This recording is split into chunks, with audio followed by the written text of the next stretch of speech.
आज आप सुनेंगे इस महीने में सुनी जाने वाली 5 देवी देवताओं की कथा, जिसे प्रेम पूर्वक श्रवण करने से सभी मनोकामना पूर्ण होती है। तो आइए श्रवण करें कथा को पूरा जरूर सुनिएगा। अगर अच्छी लगे तो आगे दूसरों को भी शेयर कीजिएगा। एक बुढ़िया माई थी। वह मिट्टी की गणेश जी की पूजा करती थी। रोज बनाए रोज गल जाए। वह बुढ़िया माई रोज गणेश जी की मूर्ति मिट्टी से बनाती थी, लेकिन रोज पानी पड़ने के कारण गल जाया करती थी। एक दिन की बात है, बुढ़िया माई कहीं जा रही थी। उसने देखा कि एक सेठ का मकान बन रहा था, तो वह कारीगर से बोली, भैया क्या आप मेरे लिए पत्थर का गणेश जी बना देंगे? तो कारीगर बोले, जितने देर में हम तेरे पत्थर का गणेश जी बनाएंगे उतने देर में तो हमारी दीवार बन जाएगी, इसलिए हमारे पास समय नहीं है, तुम जाओ किसी और को बोलना। बुढ़िया फिर से कहने लगी, भैया कृपा करके मेरे लिए गणेश जी की मूर्ति बना दो, आपकी बहुत भला होगा। लेकिन वह कारीगर एक न सुना। बस क्या था, बुढ़िया माई को गुस्सा आया और उन्होंने कहा कि भगवान करे तुम्हारी दीवार टेढ़ी हो जाए। कहते हैं ना, कभी कभी जो भी बात दिल से कह दिया जाए कभी कभी सच हो ही जाता है, और वैसा ही हुआ। अब तो कारीगर जितना भी दीवार को बनाता था, दीवार अपने आप टेढ़ी हो जाती थी। वह चिंता में पड़ गया, आखिरकार ये दीवार सीधी क्यों नहीं बन रही है। इस तरह करते करते शाम हो गया। अब शाम को सेठ अपने घर को आया। उसने कारीगर से कहा, अरे तुम आज कुछ काम ही नहीं किया। तो कारीगर कहने लगा, मैं तो सुबह से परेशान हूँ दीवार को बना बना कर, लेकिन ये दीवार हमेशा टेढ़ी बन जा रही है। बात यह है कि एक बुढ़िया यहाँ पर आई थी। उसने मुझसे कहा कि गणेश जी की मूर्ति बना दो, लेकिन मैंने कहा जब तक तुम्हारे लिए हम गणेश जी की मूर्ति बनाएंगे तब तक हम ये दीवार को ही खड़ी कर लेंगे। बस मैंने उसके लिए गणेश जी बनाने से इनकार कर दिया, तो उसने गुस्से से कहा कि भगवान करे तुम्हारी दीवार टेढ़ी हो जाए। बस तब से अब तक मैंने इतनी बार दीवार बनाए, लेकिन दीवार हमेशा टेढ़ी ही बनती जा रही है। कारीगर की बातें सुन सेठ ने बुढ़िया माई को बुलवाया और सेठ ने कहा, हे बूढ़ी अम्मा, हम तेरे लिए सोने का गणेश जी गढ़ देंगे, बस हमारी दीवार सीधी हो जाए। बुढ़िया माई ने गणेश जी से प्रार्थना की।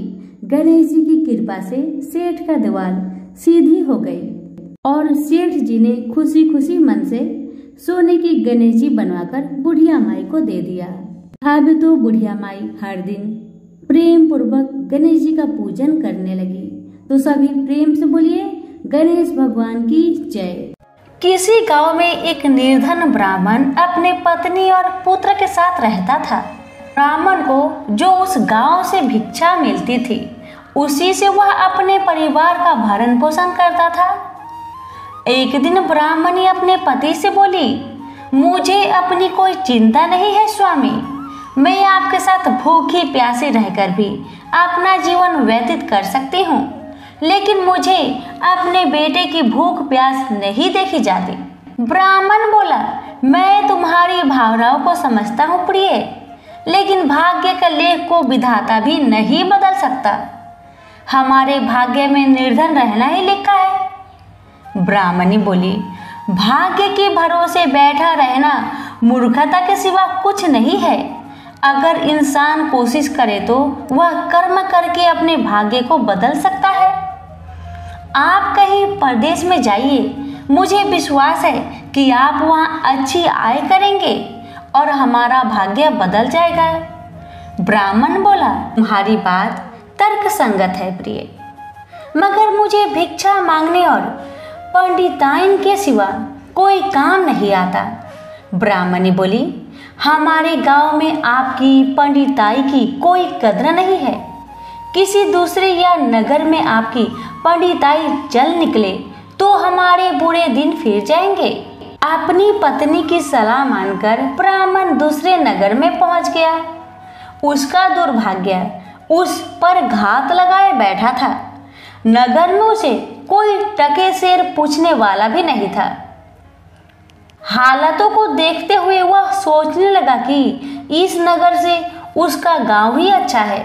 नगरवासी तो पूरे नास्तिक है, उसे भिक्षा तक भी देने को तैयार नहीं है। यह सोचकर वह थक हार कर अपने गांव लौट आया।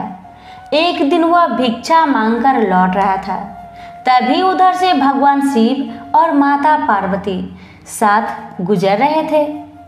उस निर्धन ब्राह्मण की हालत देखकर माता पार्वती ने ब्राह्मण की तरफ संकेत करते हुए कहा, भगवान, आप उस ब्राह्मण को देख रहे हैं? भगवान बोले, हाँ, वह बहुत निर्धन है और दुखी भी है। पार्वती बोली, आप उसके दुख का निवारण करें नाथ। एक तो ब्राह्मण, दूसरे दरिद्र, मुझसे उसका दुख देखा नहीं जाता। भगवान शिव बोले, यह मृत्यु लोक है प्रिय, यहाँ हर प्राणी किसी न किसी दुख से त्रस्त है। सब अपने अपने कर्मों का फल भोग रहे हैं, तुम किस किस का दुख दूर कराओगी? पार्वती बोली, आपको उस निर्धन ब्राह्मण को धनवान बनाना होगा स्वामी। भगवान शिव बोले, वह भाग्यहीन है पार्वती, उसके भाग्य में फटे पुराने कपड़े और रूखा सूखा भोजन ही लिखा है। मगर पार्वती अपनी जिद पर अड़ी रही। अंत में हार कर शिव को पार्वती की बात माननी पड़ी।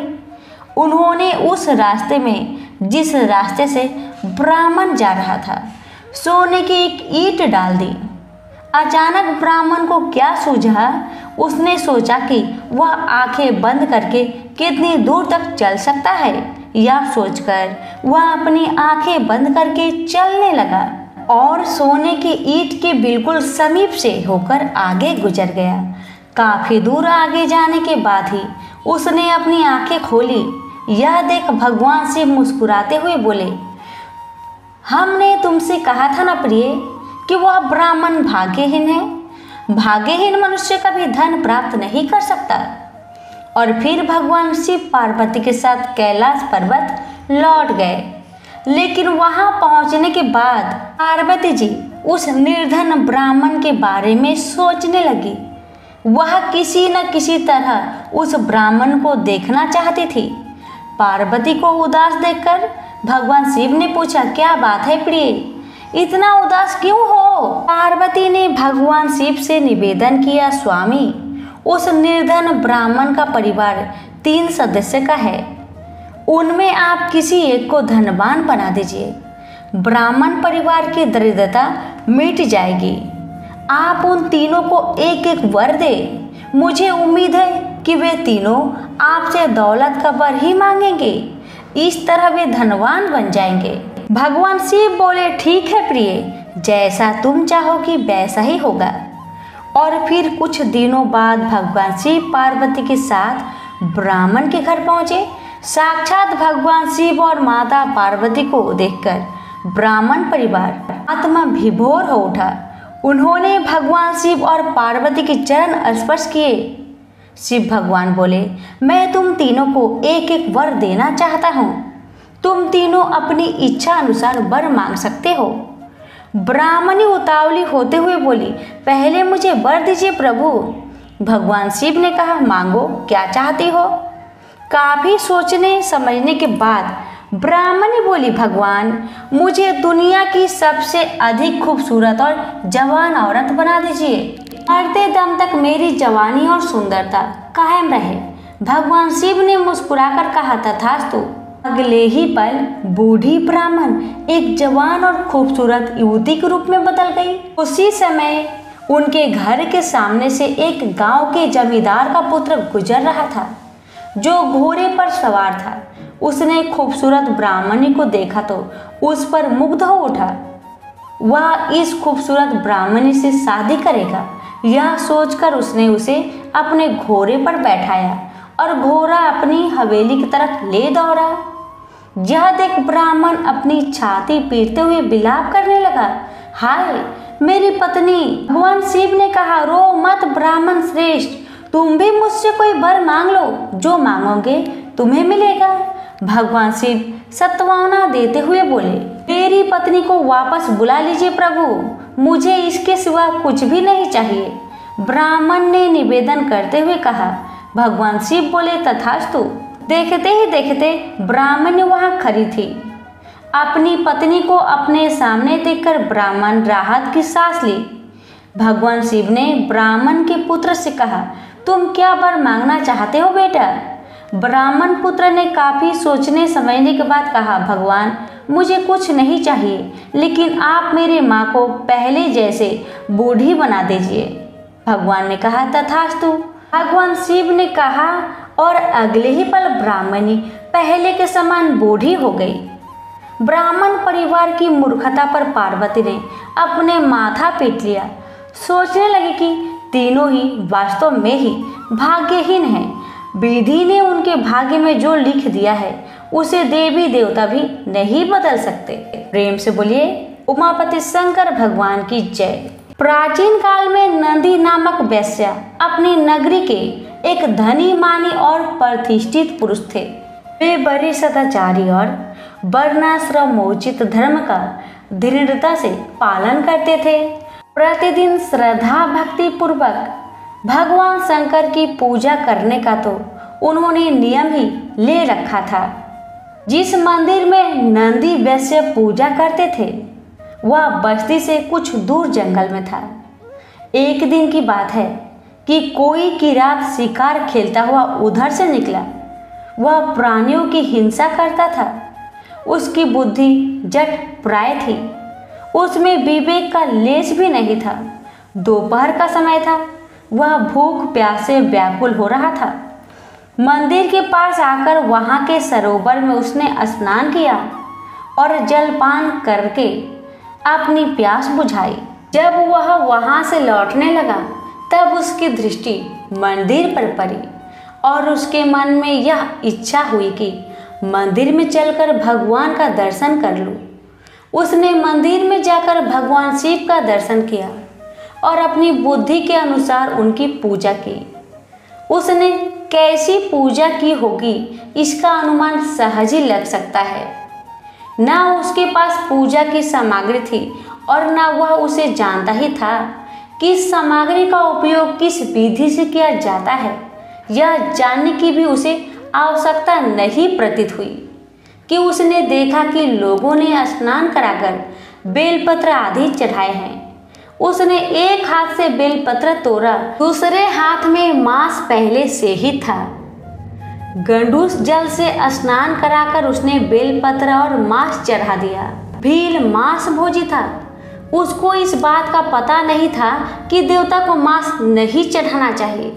यही काम यदि कोई जानबूझकर करे तो वह दोष का भागी होता है, परंतु उसने तो भाव से अपनी शक्ति और ज्ञान के अनुसार पूजा की थी। बड़ा आनंद आया उसे। प्रेम मुक्त होकर वह शिवलिंग के सम्मुख साष्टांग दंडवत करने लगा। उसने दृढ़ता से यह निश्चय किया कि आज से मैं प्रतिदिन भगवान शिव का पूजा करूंगा। उसका यह निश्चय अविचल था क्योंकि यह उसके गंभीर अंतःस्थल की प्रेरणा थी। दूसरे दिन प्रातःकाल नंदी वैश्य पूजा करने आए। मंदिर की स्थिति देखकर वे अवाक रह गए। कल की पूजा इधर उधर बिखरी पड़ी थी। मांस के टुकड़े भी इधर उधर पड़े थे। उन्होंने सोचा, यह क्या हुआ? मेरी पूजा में ही कोई त्रुटि हुई होगी जिसका यह फल है। इस प्रकार मंदिर को भ्रष्ट करने वाला विघ्न तो कभी नहीं हुआ था। अवश्य ही मेरा दुर्भाग्य है। यही सब सोचते हुए उसने मंदिर की सफाई किया और पुनः स्नान आदि करके भगवान की पूजन की। घर लौटकर उन्होंने पुरोहित से सारा समाचार कह सुनाया और बड़ी चिंता प्रकट हुई। पुरोहित को क्या पता था कि इस काम में भी किसी की भक्ति भाव से हो सकता है। उन्होंने कहा, अवश्य ही यह किसी मूर्ख का काम है, नहीं तो रत्नों को इधर उधर बिखेर कर भला कोई मंदिर को अपवित्र एवं भ्रष्ट क्यों करता। चलो कल हम भी तुम्हारे साथ चलेंगे और देखेंगे कि कौन दुष्ट ऐसा काम करता है। अगले दिन प्रातः काल नंदी वैश्य अपने पुरोहित के साथ लेकर शिव मंदिर पहुंच गए। देखा वही हालत आज भी थी जो कल थी। वहां मार्जन आदि करके नंदी ने शिव जी की पूजा, पचोपचार पूजा की और रुद्राभिषेक किया। ब्राह्मण स्तुति पाठ करने लगे। वेद मंत्रों की ध्वनि से वह जंगल गूंज उठा। सबकी आंखें लगी हुई थी कि देखो मंदिर को भ्रष्ट करने वाला कब किधर से आता है। दोपहर के समय की रात आया। उसकी आकृति बड़ी भयंकर थी। हाथों में धनुष बांध लिए। भगवान शिव की कुछ ऐसी ही लीला थी कि किरात को देखकर सब के सब डर गए और एक कोने में जा छिपे। उनके देखते देखते किरात ने उनकी की हुई पूजा नष्ट भ्रष्ट कर दी। एक गडूस जल से स्नान कराकर बेलपत्र और मांस चढ़ाया।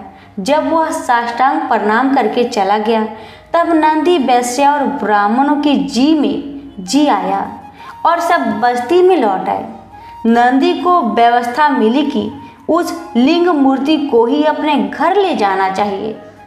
व्यवस्था के अनुसार शिवलिंग वहां से उखाड़ लाया गया और नंदी वैश्या के घर विधि पूर्वक उसकी प्रतिष्ठा की गई। उनके घर सोने और मणि रत्नों की कमी तो थी ही नहीं। संकोच छोड़कर उनका उपयोग किया। प्रतिदिन नियम अनुसार किरात अपने समय पर भगवान शंकर की पूजा करने आया, परंतु मूर्ति को ना पाकर सोचने लगा, यह क्या, भगवान तो आज है ही नहीं। मंदिर का एक एक कोना छान डाला। एक एक छिद्र को उसने ध्यानपूर्वक देखा, परंतु सब व्यर्थ है। उसके भगवान उसे नहीं मिले। किरात की दृष्टि में वह मूर्ति नहीं थी, स्वयं भगवान थे। अपने प्राण के लिए वह भगवान की पूजा नहीं करता था, किंतु उसने अपने प्राणों को उन पर निछावर कर रखा था। अपने जीवन सर्वस्त्र प्रभु को न पाकर वह विहल हो गया और बड़े आर्त स्वर में पुकारने लगा, महादेव, मुझे छोड़कर तुम कहाँ चले गए? प्रभु, अब एक क्षण का विलंब सहन नहीं होता मेरे से। मेरे प्राण तड़प रहे हैं। यदि तुम्हारे दर्शन नहीं होंगे तो मैं जीकर क्या करूँगा? यह कहकर किरात ने अपने हाथ से अपने शरीर का सारा मांस काटकर उस स्थान पर रखा जहाँ पहले शिवलिंग था, क्योंकि अब उसने प्राण त्याग का निश्चय कर लिया था। किरात की तमन्नता देखकर शिव ने अपनी समाधि भंग की। वे उसके चर्म चक्षुओं के सामने प्रकट हो गए और बोले, महाप्राज्ञ वीर, मैं तुम्हारे भक्ति भाव प्रेम का ऋणी हूँ। तुम्हारे जो बड़े से बड़े अभिलाषा हो वह मुझसे कहो, मैं तुम्हारे लिए सब कुछ कर सकता हूँ। भगवान की वाणी और संकल्प ने किरात को बाहर देखने के लिए विवश किया, परंतु जब उसने जाना कि मैं तो भीतर देख रहा था, वही बाहर भी है, तब तो उसकी प्रेम भक्ति पराकाष्ठा को पहुंच गई और वह सर्वाग्य से नमस्कार करता हुआ श्री भगवान के चरणों में लौट गया। भगवान के प्रेम पूर्वक उठाने पर और प्रेरणा करने पर उसने प्रार्थना की, भगवान, मैं तुम्हारा दास हूँ, तुम मेरे स्वामी हो। मेरा यह भाव सर्वदा बना रहे और मुझे चाहे जितनी बार जन्म लेना पड़े तुम्हारी सेवा में संलग्न रहूं। किरात की निष्काम प्रेम पूर्वक प्रार्थना सुनकर भगवान बहुत प्रसन्न हुए और उन्होंने सदा के लिए उसे अपना पार्षद बना लिया। उसे पार्षद रूप में प्राप्त करके भगवान शंकर को बड़ा आनंद हुआ और वे अपने उल्लास को प्रकट करने के लिए डमरू बजाने लगे। भगवान शंकर के डमरू के साथ ही तीनों लोकों में भेरी, शंख, मृदंग और नगारे बजने लगे। सर्वत्र जय जय की ध्वनि होने लगी। शिव भक्तों की चित्त में आनंद की बाढ़ आ गई। वह आनंद कोलाहल तत्क्षण नंदी वैश्या के घर पहुंच गया। उन्हें बड़ा आश्चर्य हुआ और वे अविलंब वहां पहुंचे। किरात के भक्ति भाव और भगवत प्रसाद को देखकर उनका हृदय गदगद हो गया और जो कुछ ज्ञान अज्ञान रूप मल था उनके चित्त की भगवान धन आदि से प्राप्त हो सकते हैं, वह सब कुछ धुल गया। वे मुग्ध होकर किरात की स्तुति करने लगे। हे तपस्वी, तुम भगवान के परम भक्त हो, तुम्हारी भक्ति से ही प्रसन्न होकर भगवान यहाँ प्रकट हुए हैं। मैं तुम्हारी शरण में हूँ, अब तुम ही मुझे भगवान के चरणों में अर्पित करो। नंदी की बात से किरात को बड़ी प्रसन्नता हुई। उसने तत्क्षण नंदी का हाथ पकड़कर भगवान के चरणों में उपस्थित किया। उस समय भोले बाबा सचमुच भोले बन गए। उन्होंने किरात से पूछा, ये कौन सज्जन है? मेरे गनों में इन्हें लाने की क्या आवश्यकता थी? किरात ने कहा, प्रभु ये आपके सेवक है, प्रतिदिन रत्न माणिक्य से आपकी पूजा करते थे। आप इनको पहचानिए और स्वीकार कीजिए। शिव ने हंसते हुए कहा, मुझे तो इनकी बहुत कम याद पड़ती है। तुम तो मेरे प्रेमी हो, सखा हो, परंतु ये कौन है? देखो भाई, जो निष्काम है, निष्कपट है और हृदय से मेरा स्मरण करते हैं, वे ही मुझे प्यारे हैं और मैं उन्हीं को पहचानता हूँ। किरात ने प्रार्थना की, भगवान मैं आपका भक्त हूँ और यह मेरा प्रेमी है। आपने मुझे स्वीकार किया और मैंने इसे। हम दोनों ही आपके पार्षद हैं। अब तो भगवान शिव को बोलने के लिए कोई स्थान ही नहीं था। भक्त की स्वीकृति भगवान की स्वीकृति से बढ़कर होती है। किरात के मुख से यह बात निकलते ही सारे संसार में फैल गई। लोग सत सत मुख से प्रशंसा करने लगे कि किरात ने नंदी वैश्य का उद्धार कर दिया। उसी समय बहुत से ज्योतिर्मय विमान वहां आ गए। भगवान शंकर का रुपया प्राप्त करके दोनों भक्त उनके साथ कैलाश गए और मां पार्वती के द्वारा उत्कृत होकर वहीं निवास करने लगे। ये ही दोनों भक्त भगवान शंकर के गणों में नंदी और महाकाल के नाम से प्रसिद्ध हुए। इस प्रकार नंदी की भक्ति के द्वारा किरात की भक्ति को उत्तेजित करके और किरात की भक्ति के द्वारा नंदी की भक्ति को पूर्ण करके आशुतोष भगवान शिव ने दोनों को स्वरूप दान कर लिया और कृत्य बनाया। तो सभी प्रेम से बोलिए उमापति शंकर भगवान की जय।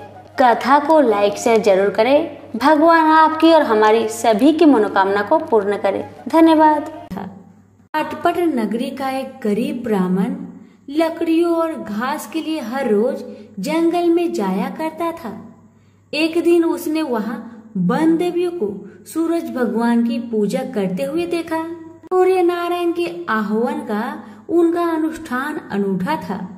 ब्राह्मण ने साहस जुटाकर उनसे पूछा कि ये क्या कर रहे हैं आप लोग? तब उन्होंने उत्तर दिया, यह सूर्य नारायण का अनुष्ठान है। ब्राह्मण ने कहा, मुझे भी इसकी विधि बताइए। तब वन देवियों ने कहा, नहीं, यह बहुत शक्तिशाली अनुष्ठान है। यदि हम तुम्हें सिखा देंगे तो संभवतः तुम अहंकारी हो जाओगे और इसे विधि पूर्वक न करोगे। ब्राह्मण ने वचन दिया, नहीं नहीं, मैं ऐसा बिल्कुल नहीं करूंगा। मैं विनम्रता पूर्वक संपूर्ण विधि का भली भांति पालन करूंगा। तब वन देवियों ने कहा, उसे अनुष्ठान की विधि समझाई कि रविवार को चंदन सार से सूर्य नारायण का चित्र बनाकर उसे पुष्प और फल अर्पित करे। उसके बाद 6 महीने तक हर रविवार को वह ऐसा ही करे। फिर उसके अगले 6 महीने गरीबों को दान करे। ब्राह्मण घर गया और रविवार से अनुष्ठान प्रारंभ कर दिया। उसके अनुष्ठान से सूरज भगवान बहुत प्रसन्न हुए। धन धान्य से ब्राह्मण का घर भर गया। उसे बहुत प्रसिद्धि प्राप्त हुई। एक दिन रानी ने उसे बुलवाया। राजमहल में जाते समय भय से उसकी टांगे कांप रही थी। रानी ने उसे बैठने को आसन दिया और सहृदयता से कहने लगी, डरने की कोई बात नहीं है। हमने आपको इसलिए बुलाया है कि हम चाहते हैं आप अपनी बेटियां हमें दे दे। ब्राह्मण सिसकते हुए कहा, मेरी बेटियां बहुत तंगी में बड़ी हुई है।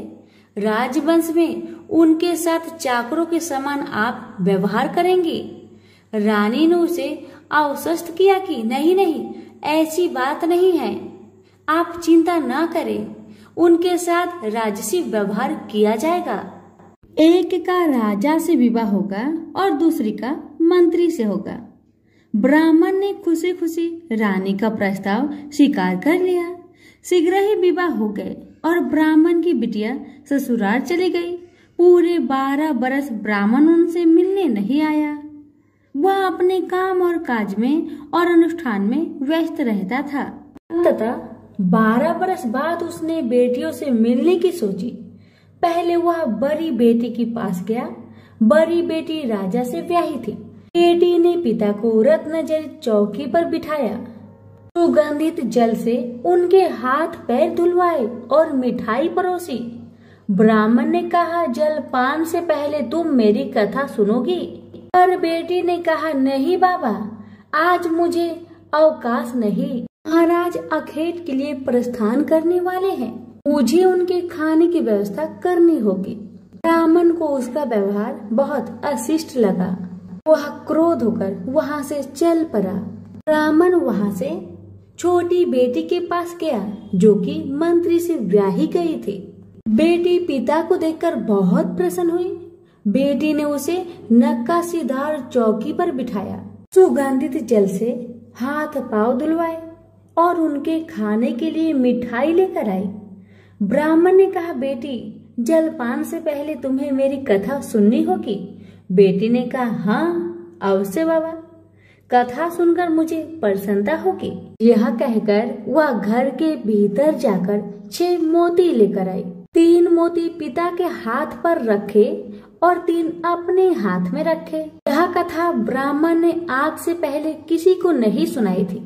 उसने बेटी को बताया कि कैसे वह वन देवियों से मिला और कैसे उन्होंने उसे सूर्य नारायण का अनुष्ठान पूजन विधि बताया। बेटी ने एक एक शब्द को बड़े ध्यान से सुना। फिर ब्राह्मण ने मुदित मन से जलपान ग्रहण किया और घर लौट आया। पंडिताइन ने बेटी की कुशल क्षेम पूछी। ब्राह्मण ने उसे सारी बातें बताई और कहा कि बड़ी वाली मेरी बेटी ने मेरी कथा नहीं सुनी, उसे इसका फल भुगतना पड़ेगा। और वही हुआ। उसका पति सेना लेकर दूसरे राज्य पर आक्रमण करने गया था और वापस नहीं लौटा, पर दूसरी बेटी ने उसकी कथा सुनी थी, सो वह सुखी थी। उसकी समृद्धि दिनों दिन बढ़ती गई। दुर्भाग्य से बड़ी बेटी का पिंड नहीं छोड़ा। उसके लिए एक एक दिन काटना दूभर हो गया था। एक दिन उसने अपने बड़े बेटे से कहा, घर में कुछ नहीं है, अपनी मौसी के पास जाओ और कोई उपहार लेकर आओ, वह जो दे घर ले आना। अगले रविवार को राजकुमार मौसी के घर गया। वहां वह तालाब पर गया और स्नान करने आई औरतों से पूछा, तुम किसके यहाँ काम करती हो? उन्होंने उत्तर दिया, हम मंत्री की पत्नी की दासियां हैं। राजकुमार ने कहा, अपनी मालकिन से जाकर कहो कि उनकी बहन का बेटा आया है। ये भी कह देना कि उसके कपड़े फटे हुए हैं, इसलिए वो उसे पिछले दरवाजे से महल के भीतर आने दे। दासिया उसे पिछले दरवाजे से भीतर ले गई। मौसी ने उसके नहाने के लिए सुवासित जल रखवाया, पहनने को नए कपड़े दिए और राजसी भोज करवाया। उसने बेटे को मोहरों से भरा हुआ कद्दू दिया। वह चलने लगा तो मौसी ने कहा, इसे संभाल कर ले जाना, कहीं खोना मत। पर रास्ते में सूर्य भगवान ने माली के भेष धारण करके मोहर से भरा हुआ कद्दू चुरा लिया। वह घर पहुंचा तो माँ ने उससे पूछा कि मौसी ने तुम्हें क्या दिया? राजकुमार ने खाली हाथ दिखाते हुए कहा, जो भाग्य ने दिया वह कर्म ने छीन लिया। मौसी ने जो दिया वह रास्ते में खो गया। अगले रविवार को रानी ने दूसरे बेटे को भेजा। वह भी शहर के तालाब पर गया और नहाने धोने आई औरतों से पूछा, तुम कहाँ काम करती हो? औरतों ने कहा, हम मंत्री की पत्नी की दासियां हैं। अपनी मालकिन से कहो कि उसकी बहन का बेटा आया है। और उसे भी पिछले दरवाजे से भीतर ले जाया गया। नहाने और नए कपड़े पहनने के बाद राजकुमार ने भोजन किया। वह चलने लगा तो मौसी ने उसे मोहर से भरी हुई खोखली छड़ी दी और बोली, इसे संभाल कर ले जाना, कहीं खोना मत।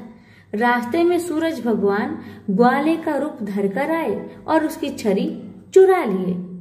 वह घर पहुंचा तो रानी ने उससे पूछा कि मौसी ने तुम्हें क्या दिया। राजकुमार ने खाली हाथ दिखाकर कहा, जो भाग्य ने दिया वह कर्म ने छीन लिया।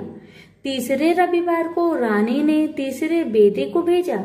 वह भी सीधे तालाब पर गया। मौसी ने उसकी भी वैसे ही खातिरदारी की। उसे नहलवाया, कपड़े दिए और खाना खिलाया। चलते समय उसने उसे मोहर से भरा हुआ खोखला नारियल दिया और कहा, इसे संभाल कर ले जाना, खोना मत। रास्ते में राजकुमार कुएं की जगह पर सुस्ताने के लिए रुका। जैसे ही उसने नारियल जगत पर रखा, वह लुढ़क कर कुएं में गिर गया। छपाक। वह घर पहुंचा तो रानी माँ ने पूछा कि वह क्या लाया है। राजकुमार ने जवाब दिया, जो भाग्य ने दिया वह कर्म ने छीन लिया। चौथा राजकुमार गया, तभी वही हुआ। उसे मोहर से भरा हुआ कुल्हड़ मिला, जिसे सूर्य नारायण चील बनकर झपट ले गए। पांचवें रविवार को रानी खुद गई और जाकर तालाब पर खड़ी हो गई। छोटी बहन उसे खुद लेने के लिए आई और पिछले दरवाजे से घर में ले गई। नहलाने के बाद बताया कि उसकी विपत्ति का कारण यह है कि उसने बाबा की कथा सुनने से मना कर दिया था। फिर उसने दीदी को पूरी कथा सुनाई। रानी ने बहुत ध्यान से कथा सुनी और रविवार व्रत करने तक बहन के पास ही रही। और दोनों बहनें बहुत ही श्रद्धा भक्ति के साथ सूरज भगवान की आराधना करती। रानी का अनुष्ठान पूरा भी नहीं हुआ था कि उसके दिन फिर गए। से समाचार मिला कि वर्षों की युद्ध के बाद उसके पति विजयी होकर अकूट धन लेकर साथ लौट रहे हैं। राजधानी लौटते हुए राजा अपनी साली और बहू से मिलने के लिए वहां रुका। जब उसने सुना कि उसकी रानी भी यही है, तो उसे लेने के लिए उसने पालकी और कुछ दासियां भेजी। नन्हे भांजे चिल्लाते हुए रानी के पास आए और कहने लगे, मौसी मौसी, तुम्हें लेने के लिए छत्र वाली पालकी आई है। साथ में हाथी, घोड़े और सैनिक भी है। सब देखने के लिए बाहर भागे। बरसों की विरह और व्यथा के उपरांत राजा और रानी ने एक दूसरे का हालचाल पूछा। बहनों ने एक दूसरे को मूल्यवान उपहार और रेशमी वस्त्र दिए। अगले दिन राजा और रानी ने अपने राजधानी के लिए प्रस्थान किया। पहले पड़ाव पर जब खाना बन गया तो रानी ने राजा के लिए और अपने लिए थाल परोसे। तभी उसे बहन से सुनी हुई कथा याद आई।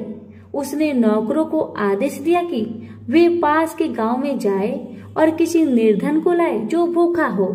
गांव में उन्हें ऐसा कोई नहीं मिला, पर वापस आते समय उन्हें एक भूखा लकड़हारा मिल गया। वे उन्हीं को रानी के पास ले आए। रानी ने 6 मोती निकाले, 3 लकड़हारे को दिए और 3 अपने हाथ में रखे। फिर रानी ने उसे अपने पिता और वन देवियों की कथा सुनाई। लकड़हारे का रोम रोम कान बन गया। कथा सुनते ही उसके गड्ढर की सारी लकड़ियां सोने की हो गई। उसने शपथ ली कि वह पूर्ण विधि विधान से सूर्य नारायण का अनुष्ठान करेगा, बिल्कुल वैसे ही जैसे वन देवियों ने ब्राह्मण को सिखाया था। अगले दिन राजा रानी ने दल बल के साथ फिर पड़ाव डाला। खाना बन गया तो रानी ने राजा के लिए और अपने लिए खाना परोसकर सेवकों को किसी निर्धन और भूखे को लाने का आदेश दिया। आज वे एक किसान को लाए जिसकी फसल मुरझा गई थी और कुआं सूख गया था। रानी ने 6 मोती निकाले, 3 किसान को दिए और 3 अपने हाथ में रखे। फिर उसने उसे अपने पिता और वन देवियों की कथा सुनाई। कथा संपूर्ण होने से पहले ही उसकी फसल फिर से हरी भरी हो गई और सूखे कुएं में पानी भर आया। वापस जाते समय उल्सित किसान ने शपथ ली कि वह संपूर्ण विधि विधान के साथ सूर्य नारायण का अनुष्ठान करेगा, जैसा कि वन देवियों ने ब्राह्मण को सिखाया था। तीसरे पड़ाव पर रानी ने एक बुढ़िया को सूरज भगवान की कथा सुनाई। बुढ़िया का बेटा जंगल में खो गया था, दूसरा तालाब में डूब गया था और तीसरा सांप काटने पर मर गया था। रानी की कथा सुनते ही बुढ़िया के तीनों बेटे एक एक करके पड़ाव पर आ गए। बुढ़िया खुशी के आंसू बहाते हुए वहां से गई। उसने प्रण किया कि वह सूरज भगवान की उसी विधि से आराधना करेगी जो वन देवियों ने ब्राह्मण को सिखाया था। चौथे पड़ाव पर रानी के चाकर एक हाथ पांव विहीन आदमी को लाए। उसकी आंखें इतनी कमजोर थी कि उसे मुश्किल से ही कुछ दिखता था। यहाँ तक कि उसका कोई नाम भी नहीं था। लोग उसे लोथ कहते थे। चाकरों ने उसे जब देखा तब वह मुंह के बल पड़ा था। वे उसे उठाकर पड़ाव पर ले आए। रानी ने उसे नहलवाया और नए कपड़े पहनने को दिए। फिर उसने 6 मोती निकाले, 3 लोथ के पेट पर रखे और 3 अपने हाथ पर रखे। फिर उसने उसे अपने पिता और बनदेवियों की कथा सुनाई। अपाहिज आदमी ने पूरा श्रद्धा से कथा को सुना। कथा सुनते ही उसके हाथ पैर निकल आए और इसके आंखों की ज्योत भी लौट आई। वो भी जाते समय अति प्रसन्न होकर गया। उसने शपथ लिया कि वह सूर्य नारायण की विधि पूर्वक आराधना करेगा, जैसे कि वन देवियों ने ब्राह्मण को बताया था। अगले दिन राजा और रानी अपनी राजधानी पहुंच गए। वे महल में भोजन करने के लिए बैठे तो सूरज भगवान स्वयं प्रकट हुए और उनके साथ भोजन करने की मनसा दर्शाई। राजन ने महल के सारे दरवाजे खुलवा दिए और अनेकानेक उत्कृष्ट व्यंजन बनाने का आदेश दिया। प्रत्येक पकवान को 6 अलग अलग खुशबुओं के साथ परोसा गया। सूर्य नारायण और राजा खाने के लिए बैठे। सूर्य नारायण को पहले कौर में ही एक लंबा वाल दिखा। वह क्रोधित होकर चिल्लाए, यह किस अधम स्त्री का वाल है। रानी भय से पीली पड़ गई। उसे याद आया कि अपनी विपत्ति के 12 वर्षों में वह उल्टे के नीचे बैठकर कंघी किया करती थी। संभवतः वह उसी का बाल है। वह सूरज भगवान के पैरों में गिर पड़ी, पर सूरज भगवान ने उसे माफ नहीं किया। अंततः रानी ने मोटी मोटी कंबल ओढ़ी, उल्टी में से एक एक लकड़ी निकाली और उस लकड़ी और बाल को शहर के बाहर ले जाकर अपने बाएं कंधे के ऊपर से फेंका। तब कहीं सूर्य नारायण का क्रोध शांत हुआ और उन्होंने भोजन ग्रहण किया।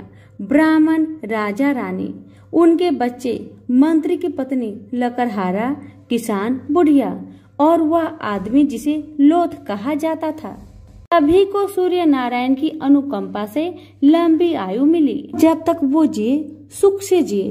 तो सभी प्रेम से बोलिए सूर्य नारायण की जय। कथा अच्छी लगे तो दूसरों को शेयर करना ना भूले। धन्यवाद। एक समय की बात है, काशी निवासी धनंजय की पत्नी का नाम सुलक्षणा था। उसे अन्य सब सुख प्राप्त थे, केवल निर्धनता ही उसके दुख का कारण था। यह दुख उसे हर समय सताता था।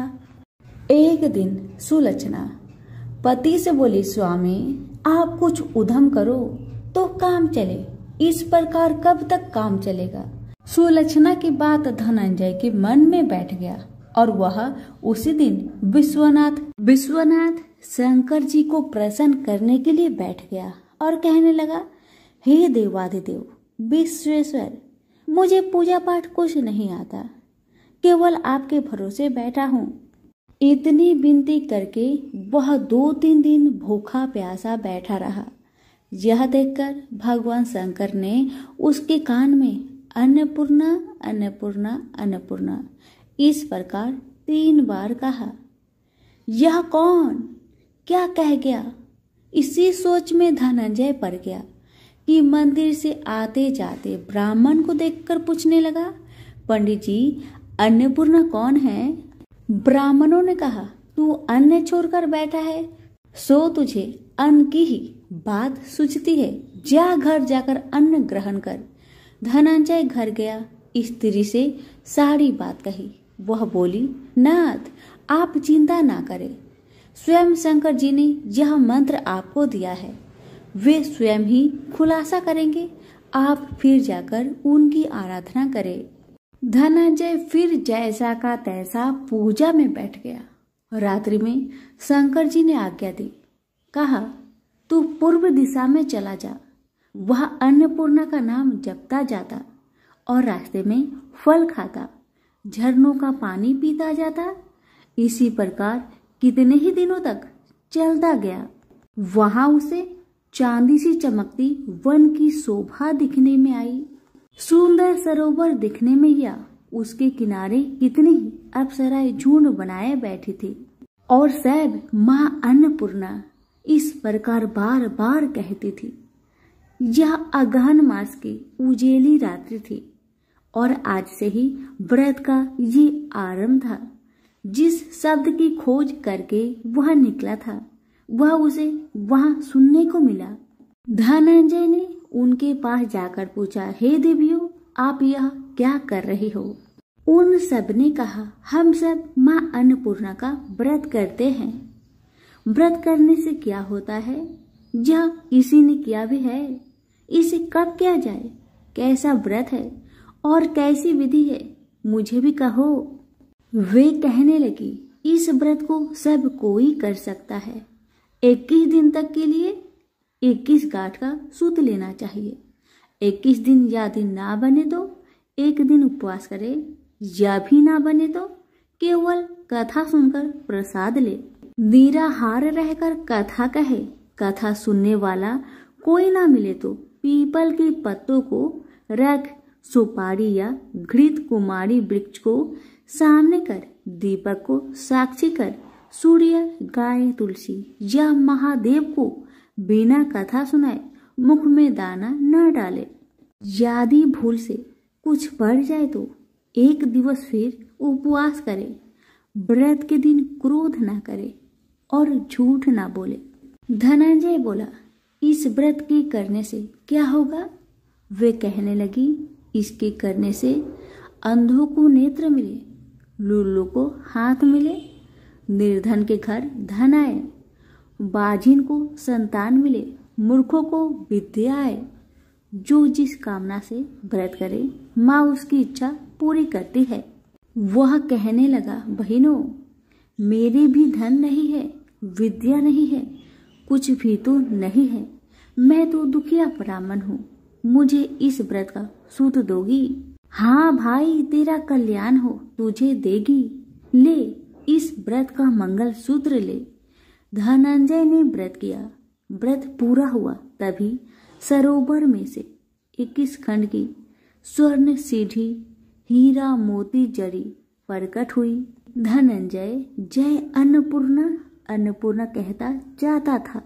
इस प्रकार कितनी ही सीढ़ियां उतर गया तो क्या दिखता है कि करोड़ों सूर्य से प्रकाशमान अन्नपूर्णा माँ का मंदिर है। उसके सामने स्वर्ण सिंहासन पर माता अन्नपूर्णा विराजमान है। सामने भिक्षा हेतु शंकर भगवान खड़े हैं। देवगण आए चंवर डुलाती है। कितनी ही हथियार बांधे पहरा देती है। धनंजय दौड़कर जगदम्बा के चरणों में गिर गया। देवी उसकी मन का कलेश जान गई। धनंजय कहने लगा, माता, आप तो अंतर्यामिनी हो, आपको अपनी दशा क्या बताऊं? माता बोली, मेरा व्रत किया है, जा, संसार तेरा सत्कार करेगा। माता ने धनंजय की जिह्वा पर बीज मंत्र लिख दिया। अब तो उसके रोम रोम में विद्या प्रकट हो गई। इतने में क्या देखता है कि वह काशी विश्वनाथ के मंदिर में खड़ा है। माँ का वरदान ले धनंजय घर आया। सुलक्षणा से सब बात कही। माता जी की कृपा से उसके घर में संपत्ति उमड़ने लगी। छोटा सा घर बहुत बड़ा गिना जाने लगा। जैसे शहद के पत्तों में मक्खियां जमा होती है, उसी प्रकार उनके सगे संबंधी आकर उसकी बड़ाई करने लगे। कहने लगे, इतना धन और इतना बड़ा घर, सुंदर संतान नहीं हो तो इस कमाई का कौन भोग करेगा? सुलक्षणा से संतान नहीं है, इसलिए तुम दूसरा विवाह करो। अनिच्छा होते हुए भी धनंजय को दूसरा विवाह करना पड़ा और सती सुलक्षणा को सौत का दुख उठाना पड़ा। इस प्रकार दिन बीतते गया। फिर अगहन मास आया। नए बंधन से बंधे पति से सुलक्षणा ने कहलाया कि हम व्रत के प्रभाव से सुखी हुए हैं, इस कारण यह व्रत छोड़ना नहीं चाहिए। यह माता जी का प्रताप है जो हम इतने संपन्न और सुखी है। सुलक्षणा की बात सुन धनंजय उसके यहाँ आया और व्रत में बैठ गया। नई बहू को इस व्रत की खबर नहीं थी। वह धनंजय की आने की राह देख रही थी। दिन बीतते गए और व्रत पूर्ण होने में 3 दिवस बाकी थे कि नई बहू को खबर पड़ी। उसके मन में ईर्ष्या की ज्वाला दहक रही थी। सुलक्षणा के घर आ पहुंची और उसने वहां भगदड़ मचा दी। वह धनंजय को अपने साथ ले गई। नए घर में धनंजय को थोड़ी देर के लिए निद्रा ने आ दबाया। इसी समय नई बहू ने उसका व्रत का सूत तोड़कर आग में फेंक दिया। अब तो माता जी का कोप जाग गया। घर में अकस्मात आग लग गई। सब कुछ जलकर खाक हो गया। सुलक्षणा जान गई और पति को फिर अपने घर ले आई। नई बहू उठकर पिता के घर जा बैठी। पति को परमेश्वर मानने वाली सुलक्षणा बोली, नाथ घबराना नहीं, माता जी की कृपा अलौकिक है। पुत्र कुपुत्र हो जाता है और माता कुमाता नहीं होती। अब आप श्रद्धा और भक्ति से आराधना शुरू करो, वे जरूर हमारा कल्याण करेगी। धनंजय फिर माता के पीछे पड़ गया। फिर वही सरोवर सीढ़ी प्रकट हुई। उसमें माँ अन्नपूर्णा कहकर वह उतर गया। वहां जा माता जी के चरणों में रुदन करने लगा। माता प्रसन्न हो बोली, यह मेरी स्वर्ण की मूर्ति ले, उसकी पूजा करना, तू फिर सुखी हो जाएगा। जा, तुझे मेरा आशीर्वाद है। तेरी स्त्री सुलक्षणा ने श्रद्धा से मेरा व्रत किया है, उसे मैंने पुत्र दिया है। धनंजय ने आंखें खोली तो खुद को काशी विश्वनाथ के मंदिर में खड़ा पाया। वहां से फिर उसी प्रकार घर को आया। इधर सुलक्षणा के दिन चढ़े और महीने पूरे होते ही पुत्र का जन्म हुआ। गांव में आश्चर्य की लहर दौड़ गई। मानता आने लगा। इस प्रकार उसी गांव के निसंतान सेठ के पुत्र होने पर उसने माता अन्नपूर्णा का मंदिर बनवा दिया। उसमें माता जी धूमधाम से पधारी, यज्ञ किया और धनंजय को मंदिर का आचार्य का पद दे दिया। जीविका के लिए मंदिर की दक्षिणा और रहने के लिए बड़ा सा सुंदर भवन दिया। धनंजय स्त्री पुत्र सहित वहां रहने लगा। माता जी की चढ़ावे में भरपूर आमदनी होने लगी। उधर नई बहू के पिता के घर डाका पड़ा, सब लूट गया। वे भीख मांगकर पेट भरने लगे। सुलक्षणा ने यह सुना तो उन्हें बुलावा भेजा, अलग घर में रख लिया और उनके अन्न वस्त्र का प्रबंध कर दिया। धनंजय, सुलक्षणा और उसका पुत्र माता जी की कृपा से आनंद से रहने लगे। माता जी ने जैसे इनके भंडार भरे वैसे सबके भंडार भरे। प्रेम से बोलिए, अन्नपूर्णा माता की जय हो।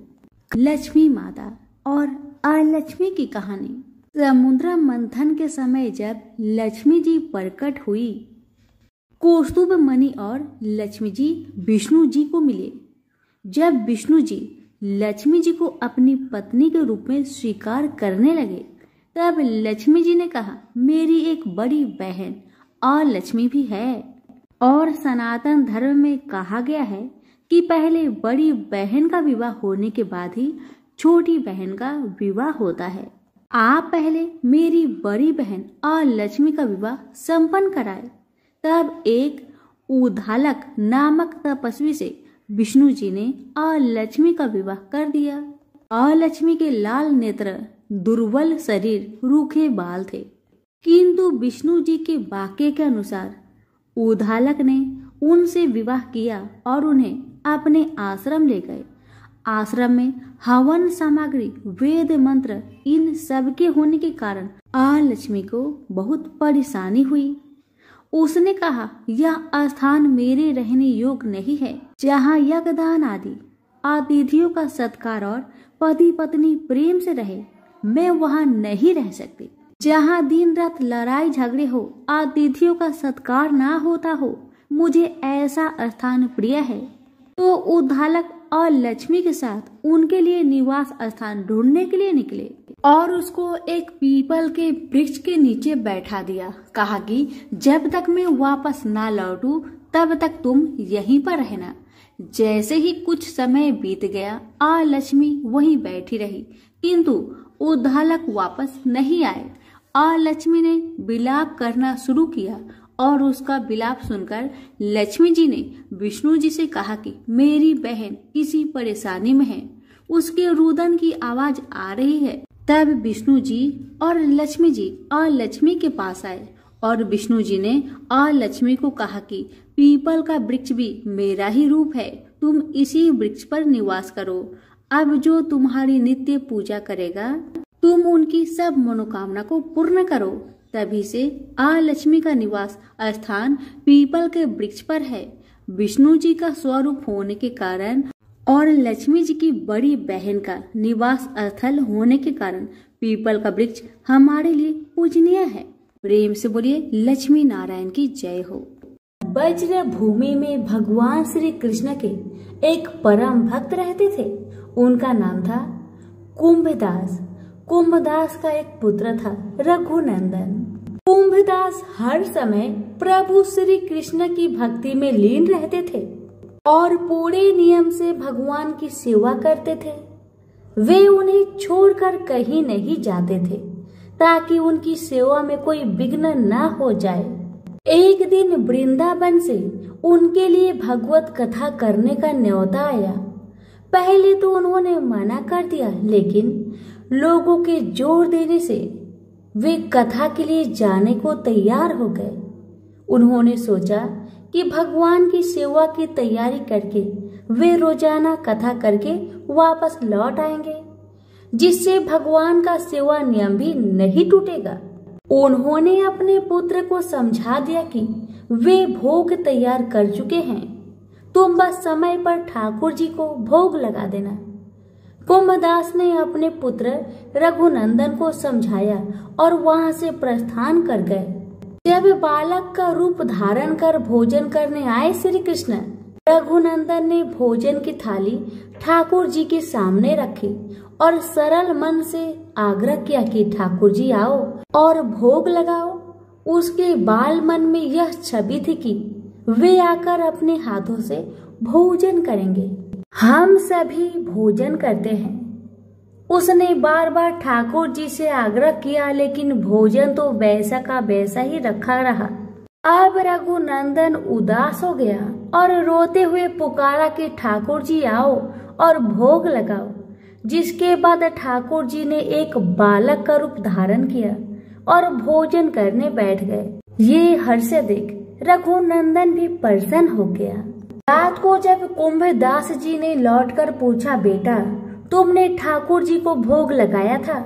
रघुनंदन ने कहा, हाँ। उन्होंने प्रसाद मांगा तो पुत्र ने कहा कि ठाकुर जी ने सारा भोजन खा लिया। उन्होंने सोचा कि बच्चे को भूख लगी होगी तो सारा भोजन उसने ही खा लिया होगा। अब तो ये रोज का नियम हो गया कि कुंभदास जी भोजन की थाली लगाकर जाते और रघुनंदन ठाकुर जी को भोग लगाते, और जब वे वापस लौट कर आते तो वो प्रसाद मांगते। उन्हें एक ही जवाब मिलता कि ठाकुर जी सारा भोजन खा लिए। कुंभदास जी को अब लगने लगा कि पुत्र झूठ बोलने लगा है। कुंभदास ने एक दिन लड्डू बनाकर थाली में सजा दिए और छिपकर देखने लगे कि बच्चा क्या करता है।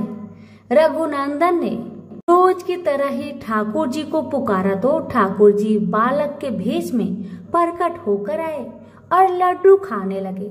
यह देखकर कुंभदास जी दौड़ते हुए आए और प्रभु के चरणों में गिरकर विनती करने लगे। उस समय ठाकुर जी के एक हाथ में लड्डू और दूसरे हाथ वाला लड्डू मुख में जाने को ही था कि वे जर हो गए। उसके बाद से ही उनकी इसी रूप में पूजा की जाती है और वे लड्डू गोपाल कहलाए जाने लगे। प्रेम से बोलिए लड्डू गोपाल की जय।